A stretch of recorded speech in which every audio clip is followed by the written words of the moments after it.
So, hi guys recent టైమ్‌లో ఏదైనా most controversial topic ఏదైనా ఉందంటే అలెక్య పికిల్స్.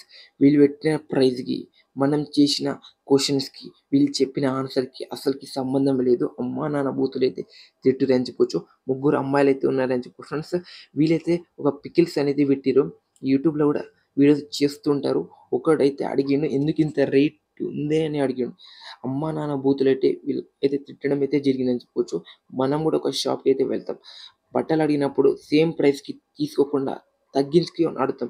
వాళ్ళు ఇస్తంటాడు, లేకపోతే ఇయ్యనంటాడు. కానీ ఇలాంటి బూతులైతే అస్సలకి తిట్టడు. కానీ ఈమె ఒక అమ్మాయి అయితే తిట్టిందని చెప్పొచ్చు ఫ్రెండ్స్. నిజంగా ఎంత ఘోరంగా మాట్లాడిందంటే అంత ఘోరంగా అయితే మాట్లాడిందని చెప్పొచ్చు. వీళ్ళ బిజినెస్ కూడా మొత్తానికి అయితే క్లోజ్ అయినట్టే అని చెప్పొచ్చు. మొత్తం క్లోజ్ అయ్యి ఇప్పుడైతే వాట్సాప్ అవ్వచ్చు, ఏది లేకుండా అయితే మొత్తం బ్లాక్‌లో పడేసిర్రు వీళ్ళని చెప్పొచ్చు ఫ్రెండ్స్. అలాగే పికిల్స్ గూడా ఇస్ ప్రైస్ ఏ లెవెల్‌లో పెట్టిందంటే 950 కావచ్చు, ఇక 840 కావచ్చు, 1000 కావచ్చు, 1150 కావచ్చు. ఇలాంటి ప్రైస్ అయితే పెట్టడం అయితే జరిగిందని చెప్పుకోవచ్చు. ఈ పికిల్స్ తిన్న వాళ్ళు గూడా అంత బీభత్సంగా టేస్టీగా అయితే లేదని కూడా అన్నారు. కానీ ఎందుకు ఇంత ప్రైస్ పెట్టానని అడిగితే అమ్మా నాన్నల బూతులైతే వీళ్ళైతే తిడుతున్నారని చెప్పుకోవచ్చు. ఇది మోస్ట్ కాంట్రోవర్షియల్ టాపిక్ అని చెప్పుకోవచ్చు సోషల్ మీడియాలో. రీసెంట్‌గా చాలామంది యూట్యూబర్స్ అయితే ఈ అలకే పికిల్స్ మీదైతే వీడియో చేయడం అయితే జరుగుతుందని చెప్పుకోవచ్చు ఫ్రెండ్స్.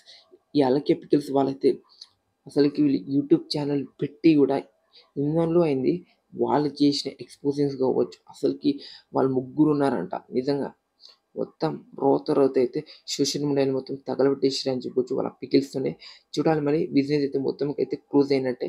దీని గురించి ఈ కాంట్రోవర్షియల్ గొడవ గురించి మీరేమనుకుంటున్నారు? మీ హానెస్ట్ ఒపీనియన్ ఏంటో కామెంట్ చేయండి ఫ్రెండ్స్.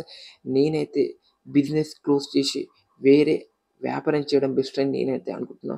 దీని గురించి మీ జెన్యూన్ రిక్వెస్ట్ ఏంటో కామెంట్ చేయండి చూద్దాం.